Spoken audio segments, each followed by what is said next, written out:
Selamat pagi, selamat hari Minggu dimanapun jemaat yang dikasih Tuhan berada.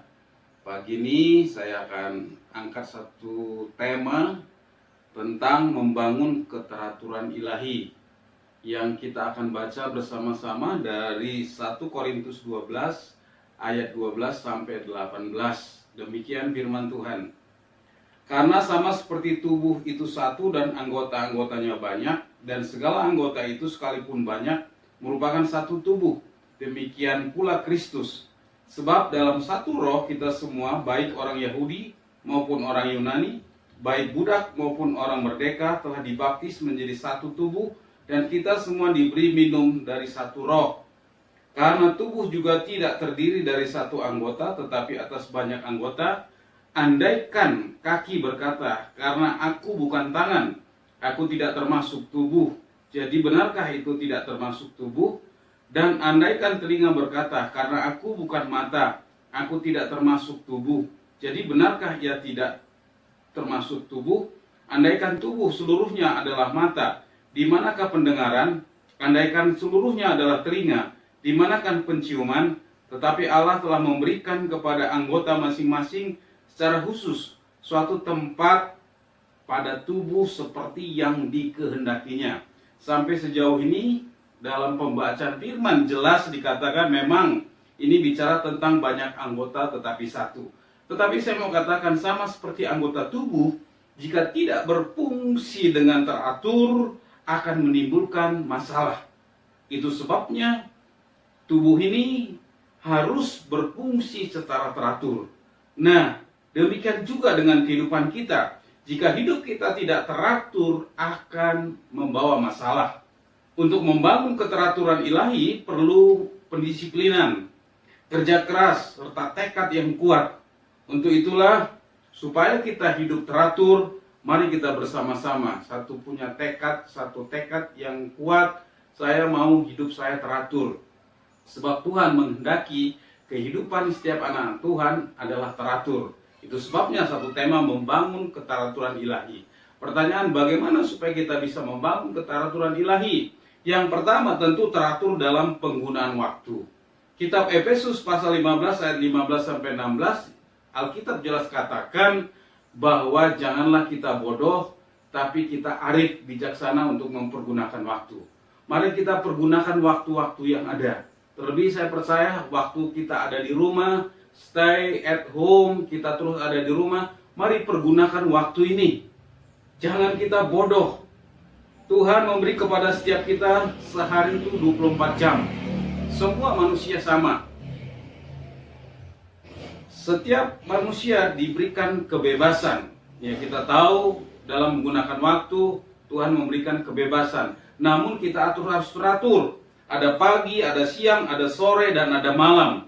Pagi kita bangun, siang bekerja, sore bersama keluarga, malam kita tidur. Semua sudah diteratur oleh Tuhan. Tapi banyak kita melanggar, sehingga kehidupan kita tidak mengalami keteraturan ilahi.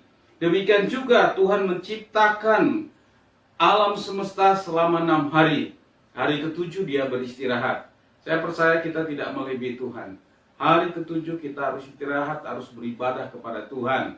Terlebih hari-hari ini, kita banyak hari untuk Tuhan. Saya rindu supaya kita terus mencari wajah Tuhan, membaca Alkitab, mendengarkan khotbah-khotbah, baik melalui streaming, bahkan juga membaca Alkitab. Ya, supaya kehidupan rohani kita teratur. Itu sebabnya saya mau supaya keteraturan ini terbangun dalam hidup kita. Jadi yang pertama, kita harus teratur, hikmat menggunakan waktu. Yang kedua, teratur dalam menggunakan keuangan. 1 Timotius 6 ayat 10, akar dari segala kejahatan adalah cinta uang. Saya percaya Tuhan memberkati kita, dan Tuhan mau supaya kita juga mempergunakan berkat dengan teratur. Ya, Tuhan sudah menyediakan apa yang kita butuhkan. Karena Alkitab katakan dalam Efesus 1 ayat 3, Tuhan menyediakan apa yang kita butuhkan. Memang Alkitab katakan secara rohani. Ingat, Tuhan memberkati dimulai dari dimensi rohani, barulah alam nyata. Jadi kita percaya itulah sebenarnya kehendak Tuhan. Nah, bagaimana kita mengelola minta hikmat Tuhan? Jika Tuhan memberkati kita selalu ada dua hal. Roti yang kita makan dan benih yang akan kita tanam. Ya, kita bersyukur hari-hari ini kita boleh menanam, hari-hari ini kita boleh menabur.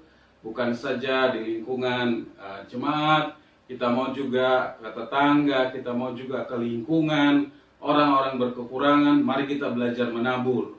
Di saat-saat sekarang lah, taburan kita itu sangat berarti bagi orang-orang di sekitar kita. Ya, kita bersyukur. Alkitab katakan Yohanes 10 ayat 10, Tuhan datang memberi kelimpahan. Pertanyaan saya, mari kita hadirkan Tuhan supaya kita diberkati. Berkat itu bukan saja materi, kesehatan, sukacita, damai sejahtera, perlindungan Tuhan, itu berkat. Terlebih juga Tuhan pasti memberkati kita dengan materi. Ingat, panggilan Abraham diberkati untuk menjadi berkat. Panggilan kita orang percaya pun diberkati Tuhan untuk menjadi berkat. Amsal 10 ayat 22, berkat Tuhanlah yang menjadikan kaya, susah payah tidak menambahnya.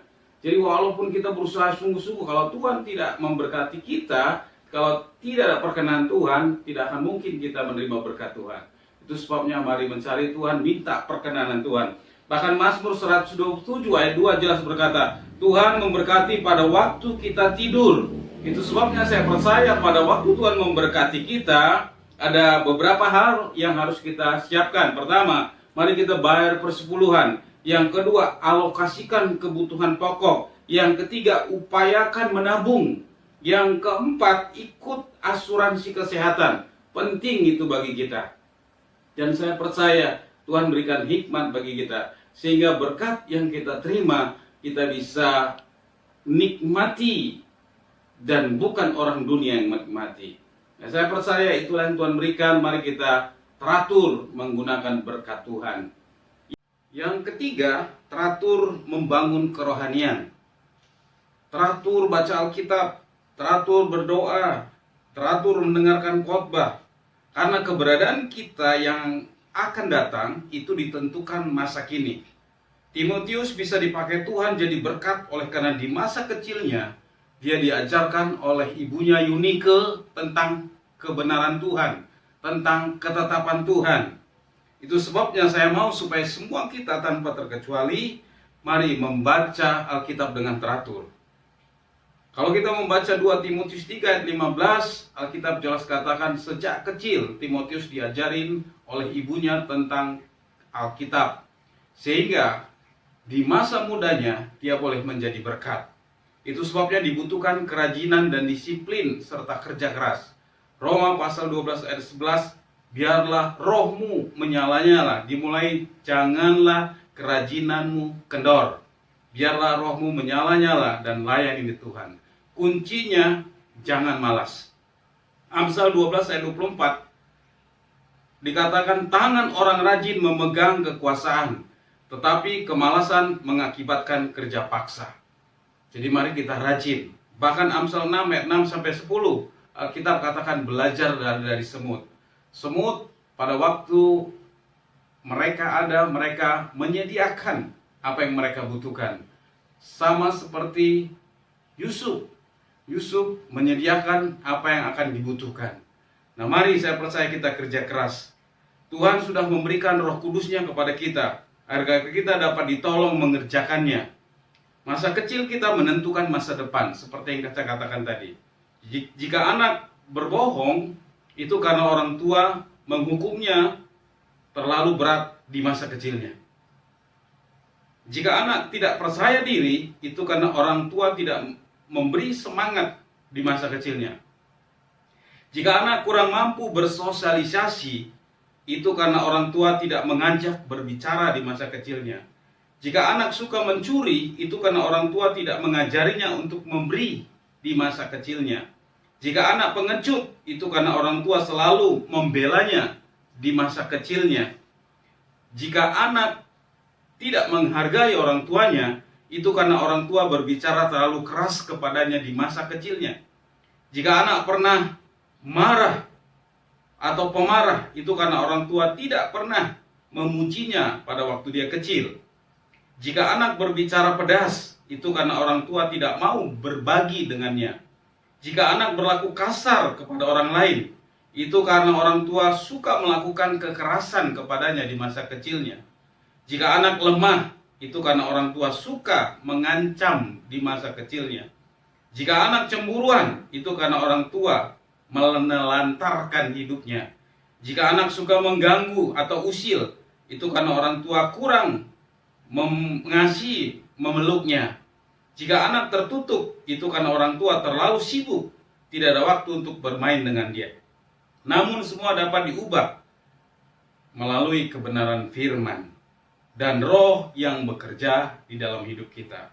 Itu sebabnya pentingnya kita membangun keteraturan ilahi dalam hidup kita sejak dari saat ini. Sekali lagi, masa yang akan datang ditentukan masa sekarang.